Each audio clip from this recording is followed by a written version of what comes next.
देखो अपना कल कहां तक हो गया था, हमने 3 लॉ पढ़े थे। फर्स्ट तो कौन सा था? Goes law. गोज ने क्या बताया था कि दो स्पीसीज एक ही जगह और सेम फूड को क्या नहीं कर सकते, खा नहीं सकते। समझ में आई? फिर सेकंड प्रिंसिपल क्या था, किसने दिया था? ग्रीनल ने दिया था। समझ में? उसने क्या बताया था कि जो भी ऑर्गेनिज्म अगर सेम स्पीसीज के, तो उनका स्पेस रहने का और फूड क्या होगा, अलग अलग होगा। समझ में आई बात? फिर थर्ड साइंटिस्ट आए कौन, अपने हचिंसन। उसने क्या बताया था कि सभी ऑर्गेनिज्म एक ही जगह पे क्या कर सकते हैं, सर्वाइव कर सकते हैं। उनकी जगह डिफरेंट नहीं होती, बट उनका फूड क्या होगा, डिफरेंट होगा। बस समझ में आई बात? अब माइक्रो हैबिटेट जो वर्ड किसने इंट्रोड्यूस किया था? माइक्रो हैबिटेट वर्ड किसने इंट्रोड्यूस किया था? ग्रीनल ने। याद रखनी है बात, जो किसके अंदर था, फर्स्ट नीस कंसेप्ट के अंदर। समझ में आया? अब नेक्स्ट है फिर अपना, उसी के बाद नेक्स्ट टॉपिक आ जाएगा। नेक्स्ट है टाइप्स ऑफ नीस।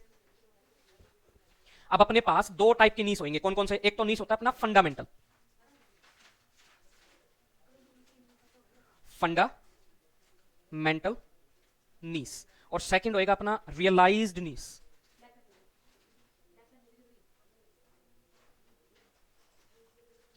अब जो फंडामेंटल नीस का मतलब क्या है, ये अपना जो फंक्शनल रोल प्ले करेगा किसके अंदर, functional role under unsaturated environment.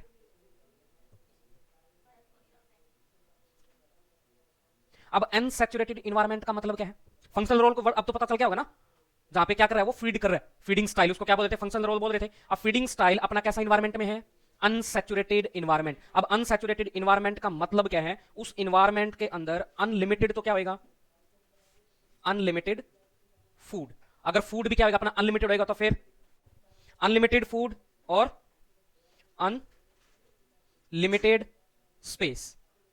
अब किसी भी ऑर्गेनिज्म को अगर फूड भी ज्यादा मिले, उसको रहने के लिए जगह मिले, तो उनके बीच में कंपटीशन होएगा?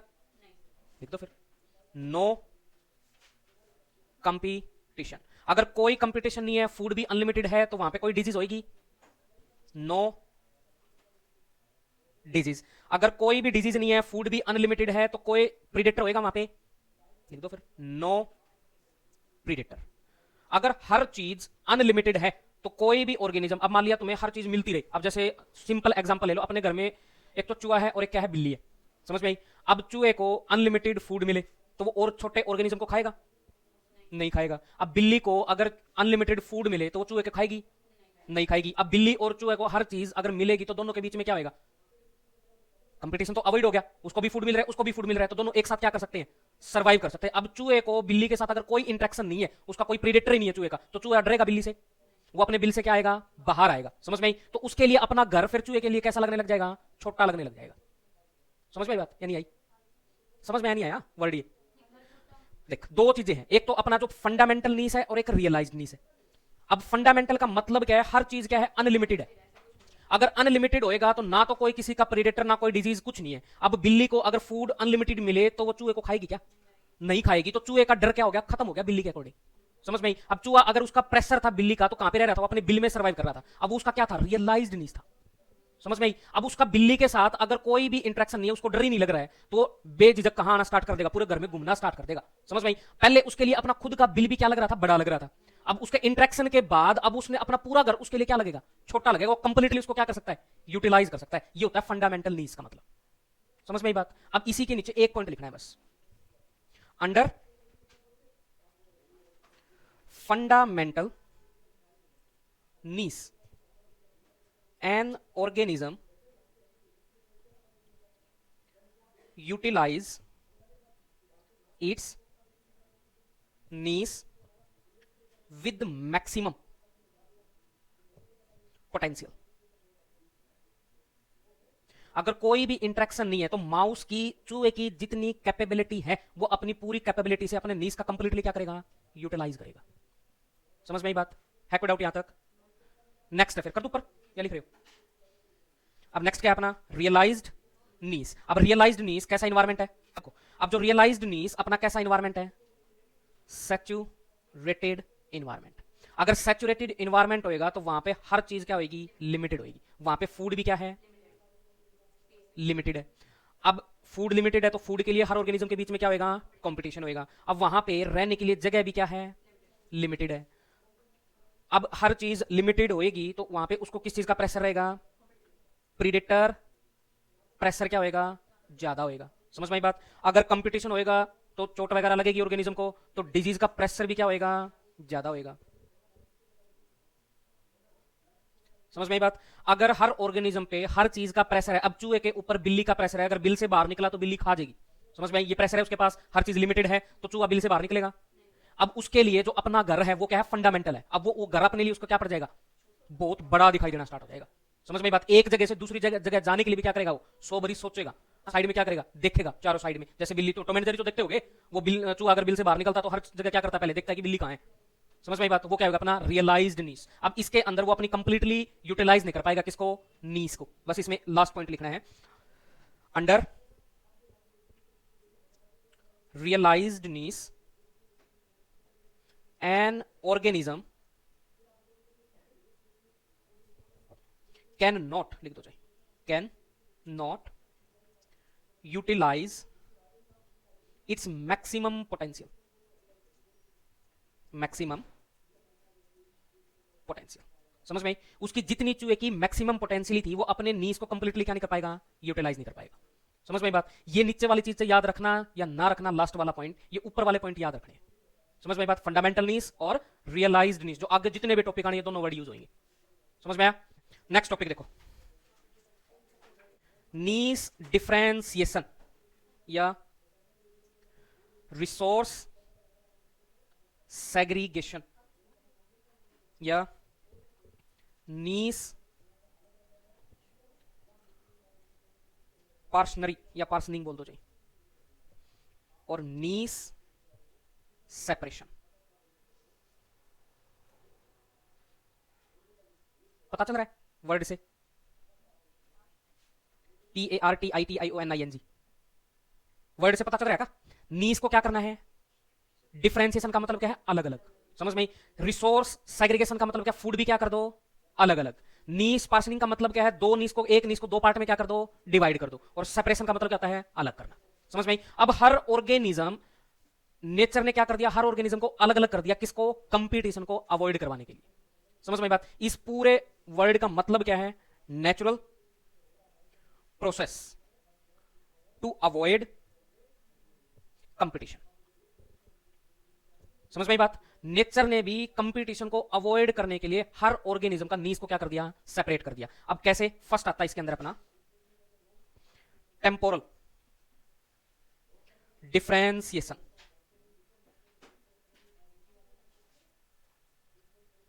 टेम्पोरल का मीनिंग बताओ, क्या होता है टेम्पोरल। टेम्पोरल क्या होता है, टाइम। समझ में। ये मतलब क्या इसका, बेस्ड ऑन टाइम। ऐसे कोई भी दो ऑर्गेनिज्म बताओ जो फूड तो क्या है उनका सेम है, बट दोनों ऑर्गेनिज्म फूड खाते हैं अलग अलग टाइम पे। एक तो दिन में खाता है, एक रात को खाता है, और दोनों एक दूसरे के क्या है, जानी दुश्मन है।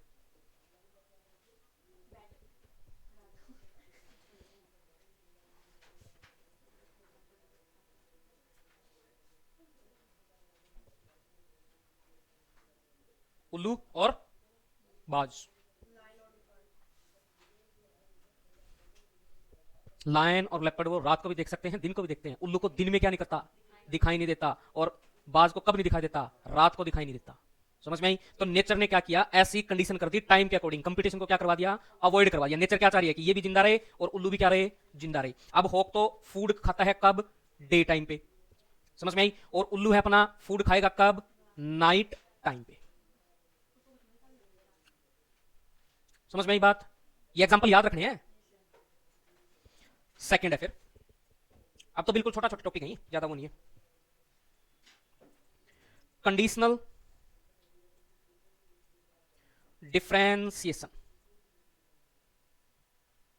कंडीशनल डिफरेंशिएशन का मतलब बताओ, बेस्ड ऑन है, based on environmental condition and capacity to use resources. बताओ एग्जांपल।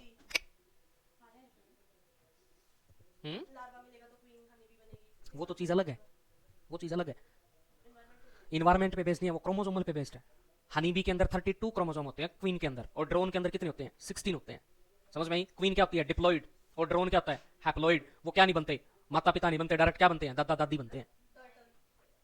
समझ में आई? रियलिटी है ये, इसमें प्रिंसिपल ऑफ इनहेरिटेंस में नहीं पड़ा? ठीक, वो चीज है ह्यूमन बींग्स। अब तुम बताना कैसे, बताओ।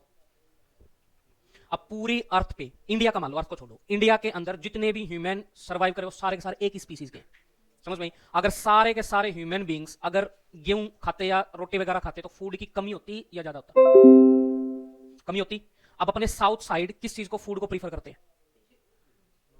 नॉन वेज सबसे ज्यादा खाते हैं। हरियाणा के अंदर सबसे ज्यादा क्या खाया जाता है? रोटी वगैरह सबसे ज्यादा खाते हैं। बिहार के अंदर सबसे ज्यादा क्या खाया जाता है? चावल ज्यादा खाए जाते हैं। समझ में ही बात? तो हर कंडीशन, हर इन्वायरमेंट के अकॉर्डिंग फूड क्या हो रहा है? चेंज हो रहा है। तो अगर एक ही फूड पे होते तो हर ऑर्गेनिज्म के बीच में क्या होता? कंपटीशन। समझ में ही बात? ये याद रखनी है। तो इसका एग्जांपल लिख देना, ह्यूमन बींग्स।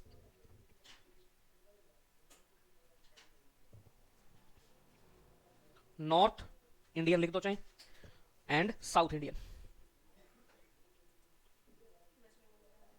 ठीक हो गया? बात आई समझ में? अब इसी के अंदर एक रूल आता है, कर दो क्या? ऊपर लिख लिया, आर स्टार रूल। इसका सेकंड नेम है टू रिसोर्स हाइपोथेसिस।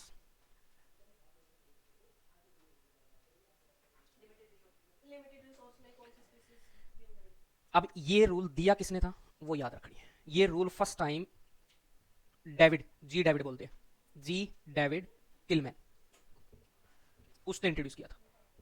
समझ में? इसने क्या बताया था? जो सबसे कम रिसोर्सेज के साथ भी सर्वाइव कर लेगी उस two species can not utilise single resource of same level. So, two species cannot compete of equal level for single resource. मतलब बता दो इसका फटाफट।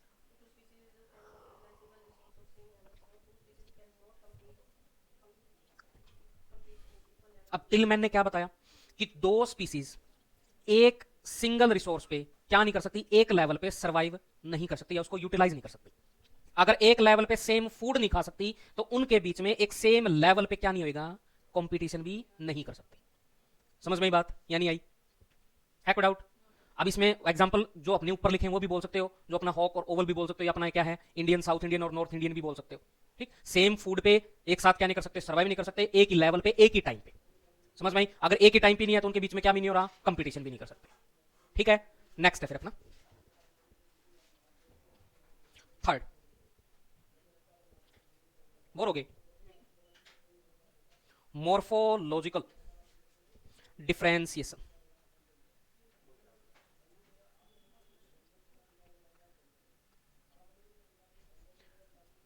क्या होता है मोर्फोलॉजिकल?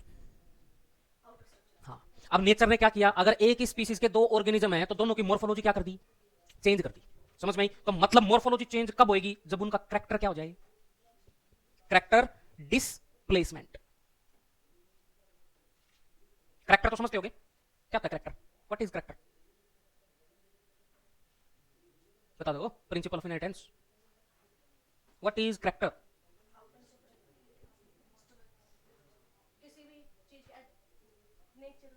कैरेक्टर, कैरेक्टर है, कैरेक्टर होता क्या है? अब तुम हाँ हाँ हाँ हाँ, जो हमें दिखाई दे, anything which is under investigation.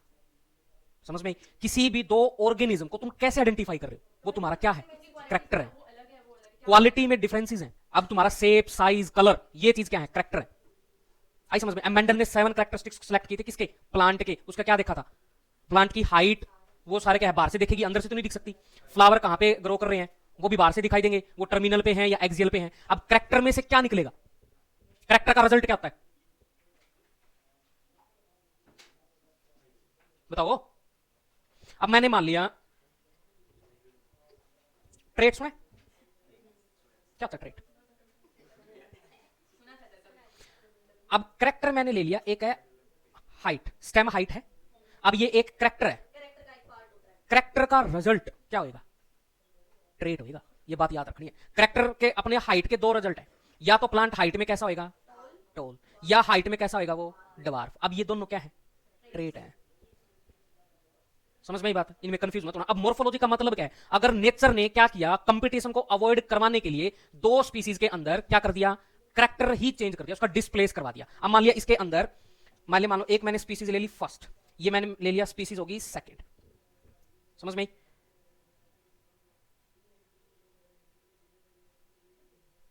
Birds बना दी मैंने, ठीक है। ये स्पीसीज ड्राइंग पे मत जाना, समझन से मतलब है बस। ये मैंने दूसरी स्पीसीज बना दी, समझ में? अब इसका बीक साइज, इसका बीक साइज बिल्कुल क्या है, सेम है। समझ में? अब ये जो फूड खाएगी ये भी वही फूड खाएगी। अब दोनों अगर एक ही फूड खा रही है तो दोनों के बीच में क्या होगा, कंपटीशन होगा। अब कंपटीशन अवॉइड करवाने के लिए नेचर ने क्या किया, जो फर्स्ट स्पीसीज थी उसकी जो बीक साइज को क्या कर दिया, बढ़ा दिया। समझ में बात? और सेकेंड स्पीसीज का क्या किया, बीक साइज को थोड़ा करली बना दिया। ये तुम बना लेना जैसे भी। समझ में बात? ड्राइंग पे मैं बोला था ना, ड्राइंग पे मत जाना, ये बस समझना है टॉपिक। समझ में बात? अब इसने क्या कर दिया, इसकी बीक साइज क्या होगी, बड़ी, और इसकी बीक साइज थोड़ी नीचे से क्या कर दी, कर्ल कर दी। अब ये जो फूड खाएगा ये खा सकता है, तो ऑटोमेटिकली कंपटीशन क्या हो गया, अवॉइड हो गया। समझ में ही बात? बना लो ड्राइंग, बाद में काम आएगी। अब तुम अपने अकॉर्डिंग अच्छी बना लेना, एक हो गया। अब ये बात याद रख लेना, जो अपना करेक्टर डिस्प्लेसमेंट है ये कैसी स्पीसीज के अंदर होएगा, सिम्पैट्रिक स्पीसीज। सुना है नाम, सिम्पैट्रिक स्पीसीज। सिम का मतलब क्या है, सिम मतलब सेम, पैट्रिक मतलब प्लेस, जो एक ही जगह पे क्या कर रही हो, सर्वाइव कर रही हो। उन स्पीसीज के अंदर ये चीज क्या होगी, फॉलो होती है। हो गया? लास्ट कर दो ऊपर, लास्ट है फिर फोर्थ, स्पेशल डिफरेंशिएशन।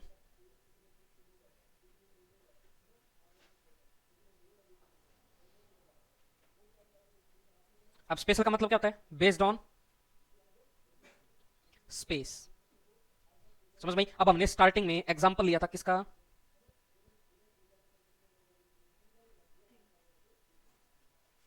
ट्री का लिया था। अब इस ट्री के ऊपर एक तो क्या कर रही है, बर्ड्स भी सर्वाइव कर रही है। इस ट्री के ऊपर ही कौन सर्वाइव कर रहा है, मंकी सर्वाइव कर रहा है। इस ट्रीज के ऊपर ही कौन है, रैबिट्स हैं। इस ट्री के ऊपर ही कौन है, डियर है। आई समझ में? अब नेचर ने क्या किया, हर ऑर्गेनिज्म, अब ये कितने ऑर्गेनिज्म अपने पास, चार का एग्जांपल लिया। अब चारों एग्जांपल जो लिखे हैं ये सारे के सारे किस पे डिपेंडेंट है, ट्री पे डिपेंडेंट है। अब बर्ड्स ट्री के अंदर किसको खाती है, सीड को खाएगा। मंकी ट्री के ऊपर किसको खाता है, फ्रूट को खाता है। रैबिट किस चीज को खाएगा, लीव्स को खाएगा। डियर किसको खाता है, ब्रांचेस को खाता है। समझ में बात? अब ये सीड, ये फ्रूट, अब हर ऑर्गेनिज्म, चारों ऑर्गेनिज्म किसके ऊपर सर्वाइव कर रहे हैं, ट्री के ऊपर। बट फूड क्या है सभी का अलग अलग। अगर एक ही फूड होता तो चारों के बीच में क्या होता, कंपटीशन। तो नेचर ने ऑटोमेटिक कर दिया क्या, कंपटीशन को अवॉइड करवा दिया। समझ में ही बात? है कोई डाउट? कर ऊपर, नेक्स्ट टॉपिक,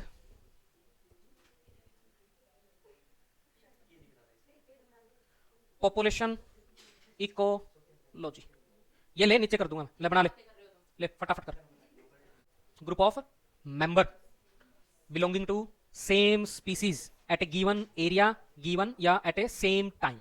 समझ में? जो वहां पे सर्वाइव करे वही क्या थी, अपनी पॉपुलेशन थी। दोबारा डेफिनेशन तो लिखने की जरूरत नहीं होगी, ये लिखवाऊं, कर लेना वो। अब अपना पॉपुलेशन साइज किस पे डिपेंडेंट है, नेक्स्ट हेडिंग डाल दो चाहिए,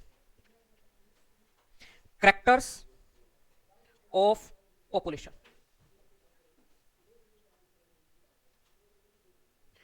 फर्स्ट कैरेक्टर है अपना साइज।